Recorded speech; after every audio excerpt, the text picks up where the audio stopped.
Bom, sejam bem-vindos para mais um vídeo aqui no canal O Saquarema. Eu me chamo Thiago Araújo e hoje nós vamos falar um pouquinho sobre o poder moderador e alguns comentários breves também na visão de um tradicionalista, como vocês podem encarar isso, é um tanto quanto complexo, mas o papo é poder moderador e como pode ser encarado esse poder, se ele é uma criação estritamente liberal, constitucional, moderna, se há algum princípio tradicional dentro dele ou não, e tanto o poder empiricamente, teoricamente ali, como também como foi a sua utilização e teorizar algumas coisas em cima dele. Antes de mais nada, eu gostaria de pedir para vocês não se esquecerem de deixar a sua avaliação aí no vídeo, gostei ou não gostei, se inscrever e compartilhar nos grupos de Zap Monarquista aí que você participa. Mas além disso também, lembrando vocês que a Ação Orleanista, movimento a qual eu participo, um movimento monarquista católico tradicionalista, estamos com o Clube do Livro. Então, um monte de obra que você só vai encontrar ali, você não vai achar em outro lugar. A gente está lançando livros em mídia física de vários autores tradicionalistas, mais pra frente alguns nacionalistas também, e um monte de material que é muito difícil você achar em mídia física. Na verdade, para não dizer impossível hoje em dia, você vai ter que dar um achado muito grande e não vai ter nenhuma reedição moderna, nenhuma reedição mais polida. Então vale a pena. Nossa primeira edição foi As Ideias que Marcham no Silêncio, de Arlindo Veiga dos Santos.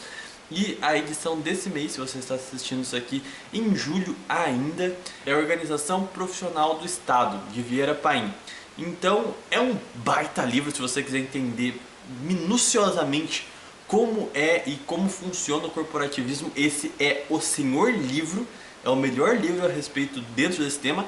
E tem um adendo, se você comprar o Clube do Livro este mês, você também recebe de brinde uma versão pocket, um livro menorzinho assim, do Pátria Nova, que é nosso livro autoral que conta a história do movimento monarquista desde a fundação de Portugal, basicamente, até os dias de hoje. Então é um livro muito legal para você se contextualizar, entender as suas próprias origens também, e você não paga nada por ele, é literalmente R$50 o Clube do Livro.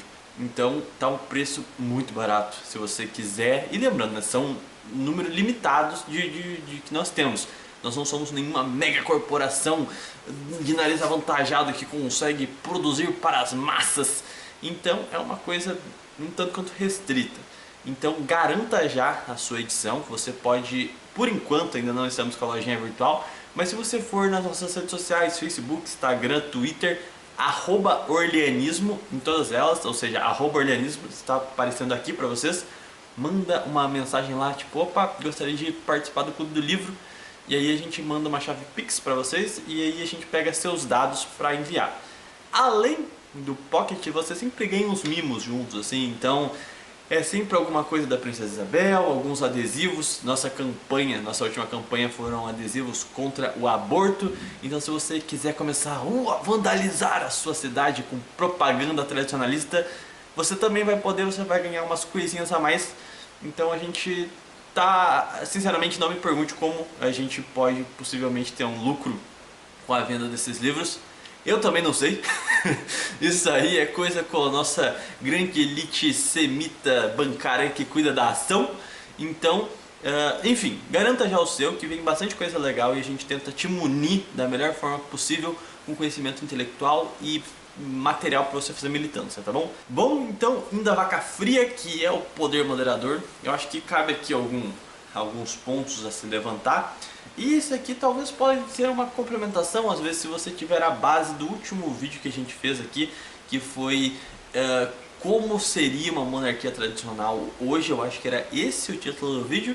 Enfim, tem um i, acho que aqui, desse lado ou desse lado aqui, que tá um card recomendando esse vídeo.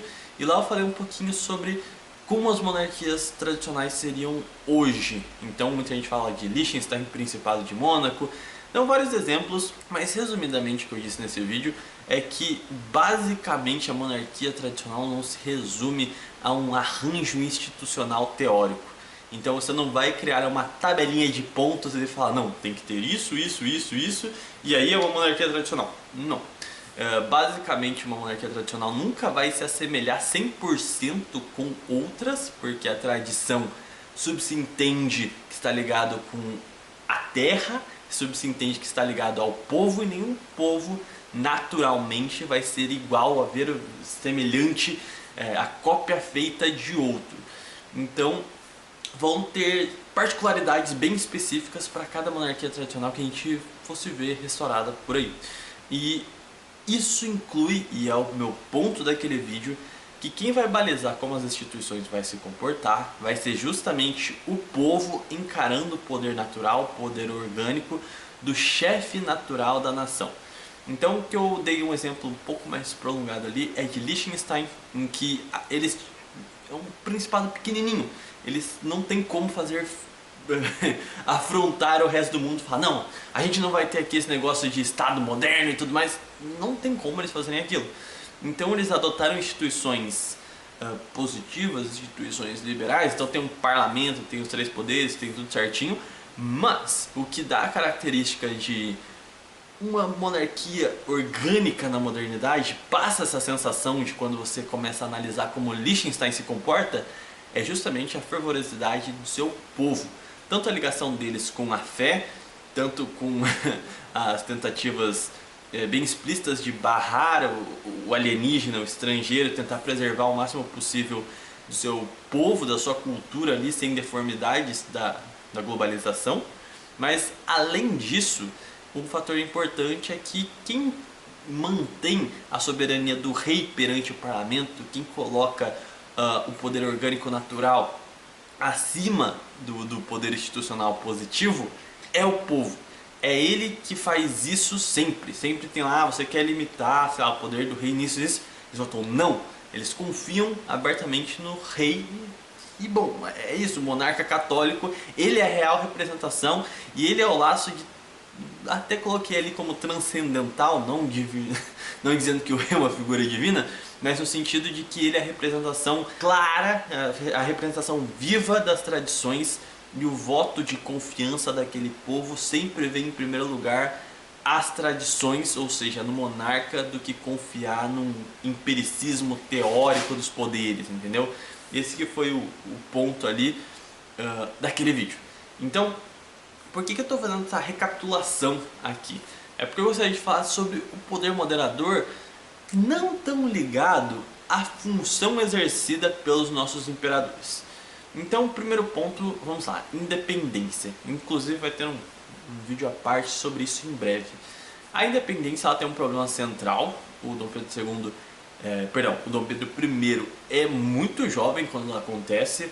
Ele faz flirts claros com a maçonaria, até que ele se liga, né, que ele estava sendo usado, manobrado por esta, e basicamente fecha a Assembleia Nacional Constituinte e mete um pé na bunda de grande parte de líderes maçons envolvidos ali no processo, mas não faz a devida limpeza que seria necessária para a integridade do Império. Então por isso que muita gente chama o Império de Império Maçom, que também vai ser tópico de um vídeo futuro, tá bom? Qual a visão de um tradicionalista sobre o Império Maçom, como você pode ser monarquista e odiar maçom. Então assim, vou esclarecer isso também mais pra frente, tá bom? Mas o ponto aqui é que Dom Pedro I, ele estava animado com todo aquele período das ideias liberais. Então é dito que ele tem até certa admiração por Napoleão, provavelmente pela figura pitoresca, assim, aventureira de Napoleão. Ele era um homem dado a essas aventuras, tanto que Leopoldina dizia, né, tem hora que ele pensa exatamente como a mim e outra hora parece que ele é um dos revolucionários. Então ele, uma pessoa jovem, eu acho que ele tinha esses muitos flirts meio que no embalo da coisa. Mas o fato é que o Império, ele aboliu coisas importantes, como as corporações de ofício, que eu acho que esse foi um erro bem pesado. Ele teve todo esse aparato moderno de Estado, mas ao mesmo tempo, por exemplo, preservou o Estado confessional. Então você vai ver que tem inúmeros pontos que você vai falar, cara, isso aqui é liberalismo puro, isso aqui é a continuidade de uma tradição que já pré-existia desde o descobrimento. Então muita coisa foi mantida e muita coisa foi introduzida com o embalo do espírito liberal da época. Então, quando a gente começa a analisar a matéria do Império, a gente fica um tanto quanto confuso. Então, geralmente, o interlocutor que vai comentar isso sempre vai apontar os erros do Império de acordo com o seu interesse. Então, por exemplo, historiadores de, sei lá, esquerda, marxista, progressista vão dizer que é um império atrasado, católico e não sei o que, assim, uma monarquia na América Latina, isso é um absurdo. E do outro lado, a galera, sei lá, mais nacionalista, sei lá, que queira criticar o Império, também pode virar e falar: não, mas olha aqui, tem essa porrada de coisa liberal aqui, maçons envolvidos no processo de independência, banqueiros lucrando com a independência. Então, inclusive, como eu falei, tudo isso vai ser comentado num vídeo posterior sobre independência, tá bom? Mas basicamente o interlocutor vai querer usar essas múltiplas fatos bastante bagunçados para formar uma opinião direcionada. O que eu acho que é interessante é justamente que a gente consegue ver essa discrepância de coisas tradicionais, preservando a herança lusitana que nos foi deixada, e ao mesmo tempo também a introdução de diversos pontos ligados com o liberalismo político. Então ali é uma questão muito mais complexa do que simplesmente dizer que o Império era isso ou era aquilo, apesar de ter como você tirar uma conclusão. Mas o ponto que eu gostaria de levantar aqui é justamente como é exercido... Ah, meu gato tá aqui, mas deixa ele, que ele é meio doidinho esse aqui. Mas o ponto é justamente como esse poder era exercido na prática, influenciava, acabou passando uma noção pra gente muito mais enviesada do que propriamente como ele era teoricamente. Então, a princípio, quando o Dom Pedro I fechou a Assembleia Nacional Constituinte e nós tivemos aí o poder moderador pautado no pensamento de Benjamin Constant, não brasileiro, tá bom? Não confundam. Então era um poder autocrático. Isso é por si só um princípio tradicional, um princípio aristocrático. Era um poder autocrático. O poder moderador estava acima dos demais poderes. Então quando vem esses liberais cucks, esses liberais, esses monarquistas liberais de não, mas veja bem, não é que o imperador ele está acima da democracia. Não, veja bem, é porque ele poderia desfazer o parlamento e convocar novas eleições. Não, olha, o poder moderador tinha o poder de tirar qualquer um. Inclusive dentro dele, a princípio, em 1824, ele ainda tinha prerrogativas de chefes de bem parecidas em alguns pontos, quase ligadas com o poder de governança também. Porque a gente só vai ter esse poder moderador mais cucado aí, esse poder moderador que começa a tentar fugir das questões políticas e ficar mais neutro com as reformas de Dom Pedro II, e a gente já vai chegar lá. Então, a princípio, o poder moderador era em si um poder autocrático. Ele estava acima dos demais poderes, os poderes liberais, os poderes temporais, e ele estava acima disso, e ele era também o responsável, o imperador nesse caso, tá? Em realizar a manutenção da fé católica no país. Inclusive está no juramento dos nossos imperadores. Apesar de, né, sei lá. Mas o ponto é, o poder em si tem princípios tradicionais claros. Então o que eu gostaria de pontuar é que se a gente começa a analisar as monarquias orgânicas modernas, então aquilo que a gente consegue tentar forçar a dizer que é uma monarquia tradicional, ele tem esse princípio de uma certa autocracia na figura do monarca por ele ser o chefe natural. Poder concedido a ele de forma legítima porque ele é o poder ligado com a terra, com o povo e a representação da tradição. Então ele de fato tem a legitimidade de exercer esses poderes. E não um parlamento artificialmente montado com a ideia de representação. Uma representação ligada ao voto que nada tem a ver com as ligações com a terra em si. Então você consegue observar uma grande diferença no sentido de representação de um poder aristocrático, de um poder natural, para um poder teórico democrático, onde basicamente a grande distinção que a gente vê entre os dois, como eu disse, é a ligação com a terra. Então um monarca dificilmente se vende porque ele está ligado intimamente com as tradições daquele país, enquanto um parlamento está intimamente ligado com a democracia.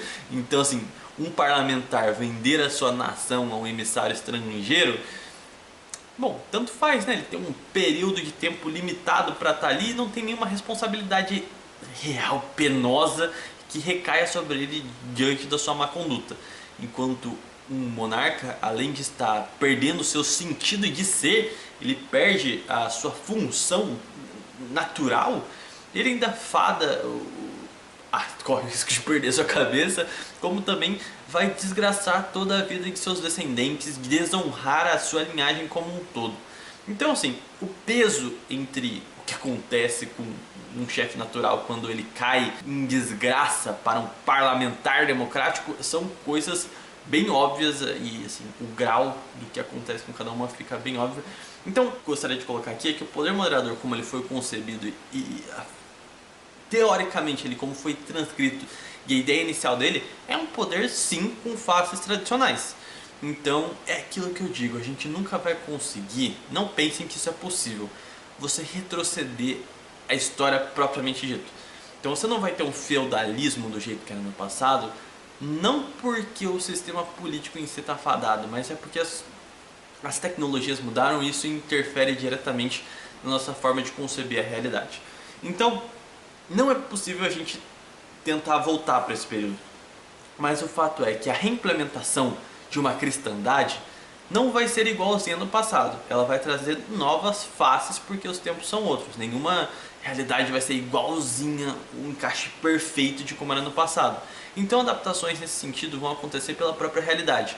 E o grande ponto é, como ficaria um poder autocrático numa sociedade moderna? E eu não estou falando moderna aqui no sentido de modernismo, no sentido que a gente cita da modernidade como algo pejorativo, mas eu estou usando o sentido de moderno só para dizer que é recente, tá? Então desvinculem da noção política nesse momento. Então ele logicamente vai apresentar novas características por consequência desse avanço no tempo. Não tem como você recriar um cenário perfeito como era no passado. Então, eu acredito que o poder moderador seja uma chave bastante interessante para uma monarquia orgânica, porque ele traz esse compasso de uma estrutura de um Estado moderno que a gente não consegue abrir mão, a gente precisa dele inclusive para garantir a nossa soberania no mundo de hoje. Então a gente só consegue defender a nossa tradição, basicamente toda a estrutura que nós almejamos se nós tivermos um Estado forte, capaz de garantir a soberania nacional e nos proteger de ameaças externas e de grupos externos. Então a gente vai ter que adequar todo o arquétipo tradicional nessa superestrutura para a nossa própria sobrevivência. Isso é um fato e não tem como a gente negar isso. Então o poder moderador num Estado moderno é bastante interessante nesse sentido, porque ele mantém o princípio da autocracia, que é um princípio automático, é intimamente tradicional. O chefe natural, esse é o ponto, a confiança total no poder natural no local do poder democrático, poder plutocrático, esse poder das elites oligárquicas que basicamente mantém a ideia de democracia. Então, aí a gente entra no segundo ponto aqui. Beleza, a gente consegue, se a gente desvincular a forma como o poder moderador foi exercido durante o Império e a gente analisar unicamente a forma como ele funcionava, a gente consegue dizer que ele é sim um poder muito bom. Ele é bastante interessante e dá pra fazer muita coisa com ele. E o que eu quero dizer com muita coisa? Eu vou então comentar a experiência histórica que nós tivemos com os nossos dois imperadores, para depois a gente falar o que foi feito e o que dava pra fazer para que esse comentário fique mais claro, tá certo? Dom Pedro I exerceu esse poder de maneira bastante conturbada, por um motivo óbvio, que era um país recém-formado, que ele fez a independência meio que às pressas e de um jeito também que não era do anseio do povo em si a independência. O brasileiro médio nunca ansiou por se separar de Portugal. O fez porque se fez obrigatório. Basicamente não foi o Brasil que traiu Portugal. A partir do momento em que uma revolução liberal estoura em Portugal, quem rompe com a sua herança tradicional é próprio Portugal. E a prova expressa disso é que o povo brasileiro, e não essas elites maçônicas que acabaram usurpando o processo, o povo se dizia fiel ao rei, a Dom João VI, enquanto os portugueses eram fiéis às cortes, os portugueses liberais nesse caso, portugueses que traíram da sua própria civilização. Então, diante do que as cortes exigiam no Brasil, a única forma que o espírito tradicional, que queria se manter fiel ao rei, longe desse constitucionalismo liberal, foi justamente achar essa nomenclatura, ser fiel ao rei, e os desdobramentos históricos acabaram levando o Brasil a ter que abraçar uma independência. Então o que eu estou dizendo aqui é que sim, houve basicamente naquele período o que nós víamos do povão em si que se dizia fiel ao rei é novamente uma defesa de um poder autocrático e uma confiança num poder tradicional. Isso pra mim é tradicionalismo, independente da forma que o Estado se comporta. Se tivesse no Brasil naquele momento uma expulsão geral de toda a corja maçônica e esse povo real tivesse o poder, o Brasil com certeza seria uma monarquia tradicional. É um fator sociológico, a forma como nós abraçávamos a tradição naquele momento, repelíamos o câncer liberal, o povo em si não via com a menor simpatia a Revolução Liberal do Porto, mesmo antes dela mostrar as suas garras. Eles tinham fé em seu rei, em seu monarca. Mas, até abrir um parênteses meio grande aqui, então, basicamente o Dom Pedro I, ele tinha um país ali complicado, era um país recém-formado, então, e por si só já é difícil de organizar essa ópera aí, e em segundo ponto, ele administrava muito mal a sua vida, tanto no sentido de uma comunicação boa com ministros e tudo mais, mas também pelos seus casos extraconjugais, uma má conduta em si. Então ele tem sim os seus méritos como uma grande liderança, carismático, né? Dizem que em todo lugar que ele passava pela independência o povo aclamava ele, jogava pra cima. Então assim, ele era uma figura bastante popularesca, mas ao mesmo tempo isso não ameniza os seus problemas de conduta, que acabaram corroendo totalmente o seu próprio reinado.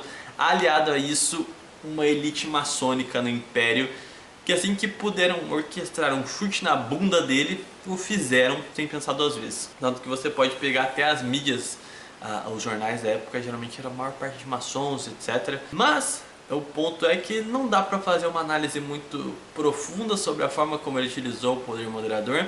Ele usava uma coisa mais performática, ele tinha muito essa coisa da personalidade dele ser muito forte e acabar estando à frente de uma análise mais pragmática.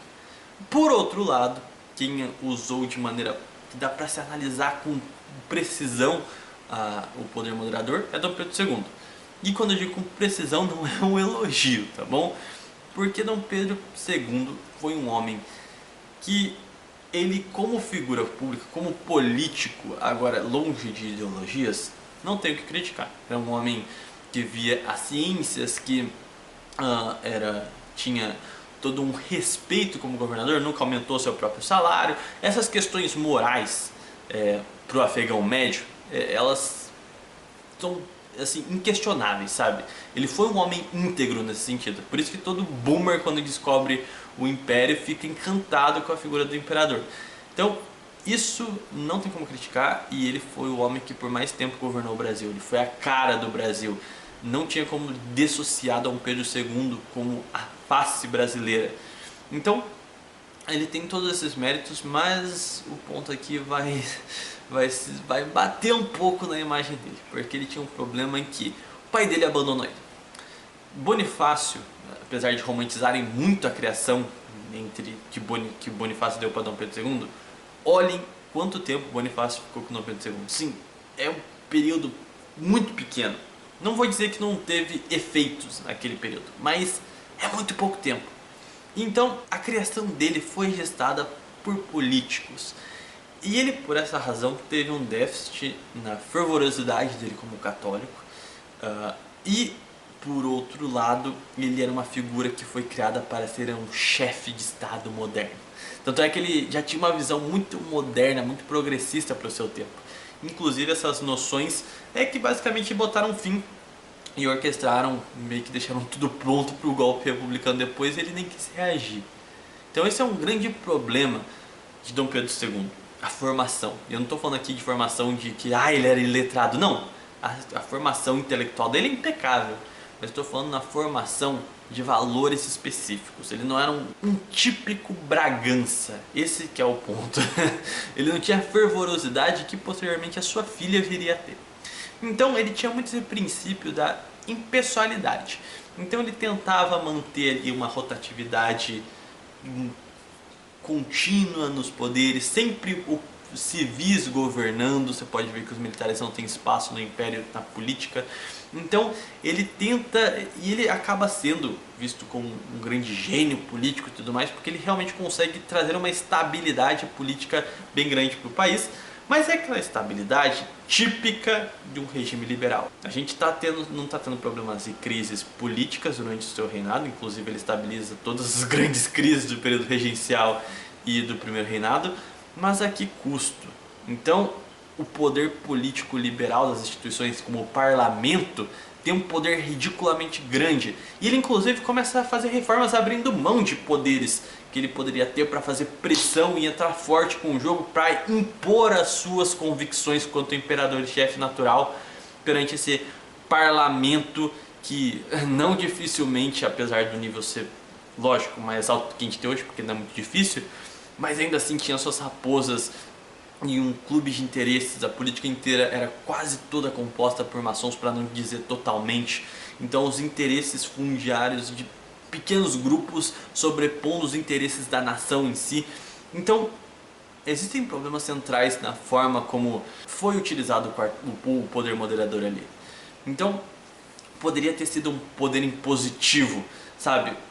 Então, se a gente tivesse um imperador com uma convicção verdadeiramente católica, com uma convicção de país, em que pusesse a sua liderança, a sua representatividade como chefe natural à frente dessa plutocracia dos partidos, com certeza o resultado teria sido outro. E a gente consegue ver esse contraste, agora falando em sua filha, esta sim verdadeiramente católica, militante, e que colocava a sua convicção e a sua fé acima da propinocracia dos partidos, a diferença que faz a utilização do poder. O mesmo poder moderador fez com que Isabel, quando teve seus períodos de regência, fosse com 2 pés no peito do parlamento. Ela simplesmente não agia de forma impessoal como um imperador. Ela falava, olha, não importa o que vocês digam, a escravidão é imoral e é um valor antirreligioso, anticatólico. E não me importo se isso aqui não está do agrado dos parlamentares. E assim, todos os jornais maçônicos, assim que viram uma católica convicta com pretensões ao trono, tentaram destruir a reputação dela sistematicamente. Ataques covardes contra a Conde Dan e ela. Então, tanto é que tem um ponto que dizem, né, que como o 15 de novembro foi um golpe dado às pressas, eles precisou ser feito às pressas, porque se a Isabel assumisse, a república não viria. Isso era fato. Porque diferentemente de seu pai, ela não era um bonachão como Dom Pedro II, que ficava, ai, mas o parlamento, ai, mas a minha impessoalidade. Ela falava, meu amigo, que é certo, quem se junta com o porco, farelo come. O papo era reto, entendeu? Então, essa é a fundamental diferença. Imagine o quarto poder, o poder moderador, na mão de um monarca verdadeiramente católico, convicto, militante, que lutava pelo que é certo e sabia que as suas funções como um chefe natural tinham muito mais legitimidade do que a porcaria de um parlamento nojento. Então, cara, e é engraçado como o reinado de Dom Pedro II transparecia isso, mesmo ele querendo o oposto. Enquanto todo o povo real brasileiro, longe dessa elite mesquinha e nojenta maçônica que compunha o parlamento, realmente não ligavam para o parlamento. Falavam, o imperador era a cara do Brasil, a convicção total em ser o imperador. E eles não conheciam o Estado liberal de Dom Pedro II. Então era aquela coisa de que eles eram fiéis ao rei e não fiéis ao parlamento. E a gente começa a ver isso com mais expressividade quando a gente começa a ver a popularidade deles. Dom Pedro II era muito querido pelo povo. Princesa Isabel ainda mais, principalmente porque ela era ativa, ela era impositiva e, cara, eles eram muito mais populares do que qualquer figura política do período muito mais populares e tinham uma esperança muito maior para com a figura dos monarcas do que para com algo que vai sair do parlamento.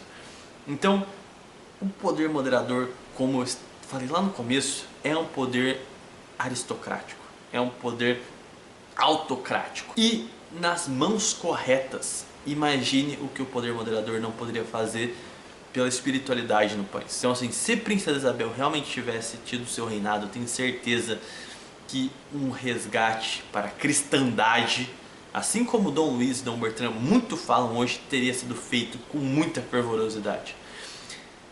E o Estado confessional realmente seria implacado. Eu pelo menos tenho essa convicção, visto a forma como ela agia e como ela dava uma banana bem grande para o parlamento. Como Dom Pedro II ele se submetia a esse status quo liberal, burguês de não, veja bem, um Estado moderno requer impessoalidade. Ai não, veja bem, você deve ser moderado, você tem que ficar vendo aqui os partidos e deixar a democracia agir. E quando Dom Pedro II era frouxo e se submetia a isso, Princesa Isabel era o contrário. Bom, minha convicção é essa, não gostou, eu tenho aqui a guarda negra e bora descer o cacete nesse bando de republicano. Então assim, isso é brabo demais. Conde Duck queria ter feito uma resistência contra o golpe republicano e Dom Pedro II não deixou. Então, claro, Princesa Isabel também tem alguns pontos, ela era uma mãe muito coruja, inclusive tem alguns fatos históricos posteriores à proclamação da República que ela mostra que ela era bem em cima dos seus filhos, assim, mas aí outros 500, ela quanto exercendo a chefia de Estado, ela se mostrou absurdamente boa, era aquilo que a gente precisava desde a fundação da nação. Imperadores verdadeiramente católicos e comprometidos com a terra de Veracruz, com o princípio de fundação deste país. Um país que nasceu sobre a égide de uma Santa Missa não nasceu para ter um imperador bonachão de ai, olha, veja bem, eu tenho que respeitar a democracia. Cara, eu me exaltei um pouco aqui no final, mas eu acho que vocês entenderam a ideia. Então, eu acredito sim que o poder moderador é uma parte fundamental para a gente ter uma restauração aí de uma monarquia orgânica nos moldes atuais. Como seria a face dela, eu acho que seria, como poder moderador, um poder moderador nos moldes de quando a Constituição entrou em vigor, antes das reformas de Dom Pedro II. Se aqueles poderes que tinham ali no começo chegassem até a Princesa Isabel, aquilo ali seria um agente de mudança incrível para o nosso país. Bom, é isso aí então. Só lembrando vocês para deixarem uma avaliação aí no vídeo, um gostei para ajudar no alcance. É isso aí então. Não se esqueçam de se inscrever e compartilhar. Nos vemos no próximo vídeo e falou!